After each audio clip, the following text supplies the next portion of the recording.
శ్రీ మాత్రే నమః. ఛానల్లోకి స్వాగతం అండి. ఈ వీడియోలో మనం గ్రహస్థితిని అనుసరించి మీనరాశి వారు ఎటువంటి ఫలితాలను పొందబోతున్నారో తెలుసుకుందాం. ఈ రాశి వారికి ఈ నెల 9, 10, 11 తేదీలలో జరగబోయేది ఏంటి? ఈ రాశి వారి ఇంట్లో ఎటువంటి శక్తి దాగి ఉంది? ఆ శక్తి ఏ విధంగా బయటకు రాబోతోంది? ఈ శక్తి బయటకు రావడం వల్ల వీరి జీవితంలో ఎటువంటి మలుపు తిరుగుతుంది?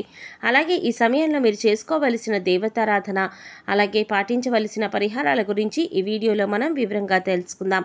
కానీ అంతకంటే ముందుగా మీరు కనుక మన ఛానల్ ఇప్పటి వరకు సబ్స్క్రైబ్ చేసుకోకపోతే సబ్స్క్రైబ్ చేసుకొని పక్కనే వచ్చిన బెల్ ఐకాన్ నొక్కి ఆల్ సెలెక్ట్ చేసుకుంటే మేము ఇలాంటి వీడియోస్ అప్లోడ్ చేయగానే ముందుగా మీకు నోటిఫికేషన్ వస్తుంది.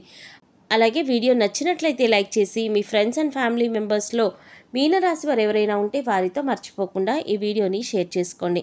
అలాగే వీడియోని ఎక్కడా కూడా స్కిప్ చేయకుండా చివరి వరకు చూస్తేనే మేమేం చెప్తున్నామో మీకు పూర్తిగా అర్థమవుతుంది.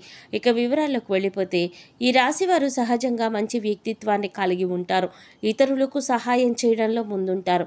ఇక ఏదైనా పనిని సాధించాలి అంటే అది పూర్తయ్యేంత వరకు నిద్రపోని మనస్తత్వాన్ని కలిగి ఉంటారు. అది ఎంతటి కష్టమైన పనైనా సరే విజయవంతంగా సాధించేంత వరకు పోరాడతారు. ఈ రాశివారు కార్యదీక్షత, కార్యదక్షతను కూడా కలిగి ఉంటారు. మంచి చెడు ఆలోచించాక మాత్రమే వీరు ఏ పనైనా సరే మొదలు పెడతారు. ఇక ఈ రాశివారి జీవితం ప్రకారం చూసుకున్నట్లయితే వీరి జీవితంలో ఒడిదుడుకులు, అలాగే సమస్యలు కూడా అధికంగానే ఉంటాయి. కుటుంబ బాధ్యతలు కూడా ఎక్కువగా అనుభవించవలసి ఉంటుంది. వీరి జాతకరీత్యా ఆర్థిక పరిస్థితుల కారణంగా అప్పులు కూడా చేయవలసిన పరిస్థితులు ఎదురవుతాయి. అయితే ముఖ్యంగా కొంతమంది శత్రువుల మూలంగా కూడా మీరు జీవితంలో అనేక నిందలు, ఆరోపణలు భరించవలసి వస్తుంది. మీరు చెయ్యని తప్పులకి కూడా నేరారోపణ ఎదుర్కోవలసి ఉంటుంది. అయితే ఈ రాశి వారి యొక్క జీవిత గమనాన్ని బట్టి వారి యొక్క స్వభావాన్ని కూడా మనం అంచనా వేయవచ్చు. పరిస్థితులకి తగ్గట్లుగా చురుగ్గా వ్యవహరించే స్వభావం ఈ రాశి వారికి ఉంటుంది. వారికి లాభదాయకంగా ఉంటుందని చెప్పుకోవచ్చు. అలానే ఈ రాశి వారి జీవితంలో ఎదగాలని ఎంత ప్రయత్నం చేసినా కానీ వారిని అణగదొక్కడానికి ఒక వ్యక్తి ఎప్పుడూ కూడా వీరి పక్కనే ఉంటారు. అంటే ఎంత ఎదగాలని ప్రయత్నం చేసినా కూడా వీరిని నిరుత్సాహపరిచే వ్యక్తి ఎప్పుడూ కూడా వీరి వెంటే ఉంటారు.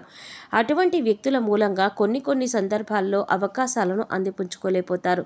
ఒకవేళ ఎంతో కష్టపడి అవకాశాలను అందిపుచ్చుకున్నా కూడా వాటి వల్ల వీరికి ఎటువంటి ఉపయోగం అనేది కూడా ఉండదు.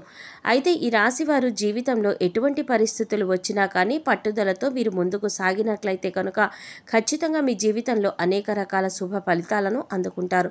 ఇక ఈ సమయంలో మీలో దాగి ఉన్న ఒక శక్తి అనేది బయటికి రాబోతోంది.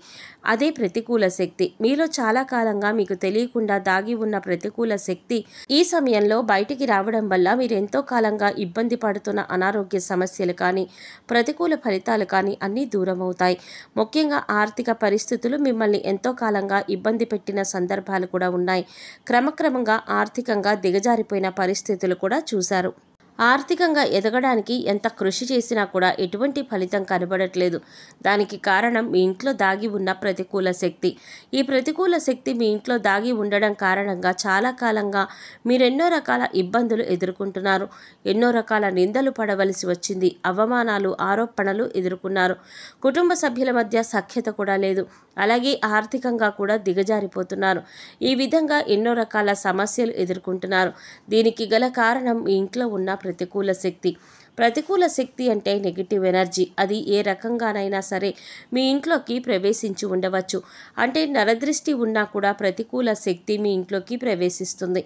లేదా మీరు బయటకు వెళ్ళి ఇంట్లోకి వచ్చేటప్పుడు కూడా మీతో ప్రతికూల శక్తి వచ్చి ఉండవచ్చు.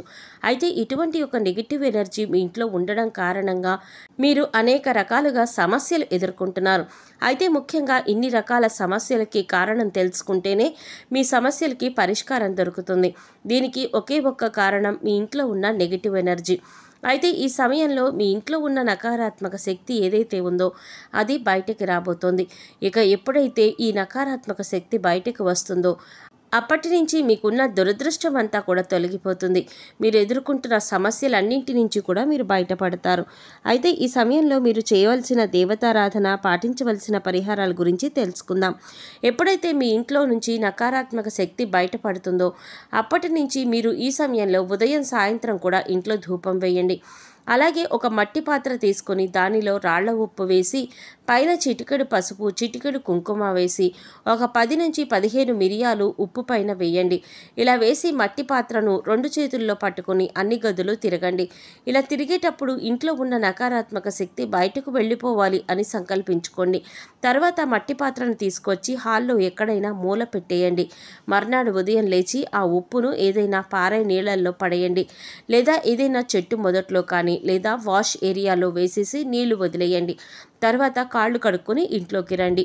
తర్వాత చక్కగా స్నానం చేసి దేవుడి దగ్గర దీపారాధన చేసి ఇంట్లో ధూపం వేయండి. ఎప్పుడైతే ఈ విధమైన పరిహారం చేస్తారో అప్పుడు ఇంట్లో ఉండే నకారాత్మక శక్తి అంతా కూడా బయటకు వెళ్ళిపోతుంది. ఇంట్లోకి సకారాత్మక శక్తి అనేది ప్రవేశిస్తుంది. అంటే దైవ శక్తి ప్రవేశిస్తుంది. లక్ష్మీదేవి ప్రసన్నమై మీరు పడినటువంటి కష్టాలన్నీ కూడా దూరం చేస్తుంది. సకల శుభాలు చేకూరుతాయి. ఆర్థిక పురోగతిని సాధిస్తారు. గతంలో మీరు ఏవైతే సమస్యలతో ఇబ్బంది పడ్డారో అటువంటి సమస్యలన్నింటికి కూడా చక్కటి పరిష్కారం దొరుకుతుంది. సమస్యలు, కష్టాలు అన్నీ కూడా చక్కగా తొలగిపోతాయి. గతంలో మీరు కోల్పోయిన ధనము, అవకాశాలు అన్నీ తిరిగి పొందుతారు. ఆర్థిక పురోగతిని చూస్తారు. అలాగే ప్రతి శుక్రవారం లక్ష్మీదేవి ఆరాధన చేయండి. విశేషంగా కనకధార స్తోత్రాన్ని పఠించండి. శుక్రవారం లలిత సహస్రనామాలు చదువుకోండి. ఇలా చేయటం వల్ల మీ ఇంట్లో పాజిటివ్ ఎనర్జీ కనిపిస్తుంది. అంతేకాదు మీరు చేసే ప్రతి పని కూడా విజయవంతంగా పూర్తి చేస్తారు. తద్వారా ఆర్థిక పురోగతిని కూడా మీరు సాధిస్తారు. అలాగే ఎప్పుడైతే ఒక శక్తి బయటకు వెళ్ళిపోతుందో అప్పుడు మీరు పెట్టిన పెట్టుబడికి రెట్టింపు లాభాలు అనేవి పొందుతారు. దీనివల్ల ఆర్థిక పురోగతి కూడా సాధిస్తారు. అలాగే ఉద్యోగానికి సంబంధించి మీకున్న ప్రతి సమస్యకి పరిష్కారం లభిస్తుంది. మీకున్న ప్రతి సమస్యకి కూడా సమాధానం దొరుకుతుంది. అనారోగ్య సమస్యల నుంచి కూడా బయటపడతారు. ఎప్పుడైతే నకారాత్మక శక్తి బయటకు వెళ్ళిపోతుందో ఎంతో కాలంగా ఇబ్బంది పడుతున్నటువంటి అనారోగ్య సమస్యలన్నీ కూడా తగ్గుతాయి. ఇకపై మీరు ఏ పని చేస్తున్నా కూడా మీ ఇష్టదైవ నామస్మరణ చేస్తూ ఉండడం వల్ల మీకు దైవ బలం అనేది పెరుగుతుంది.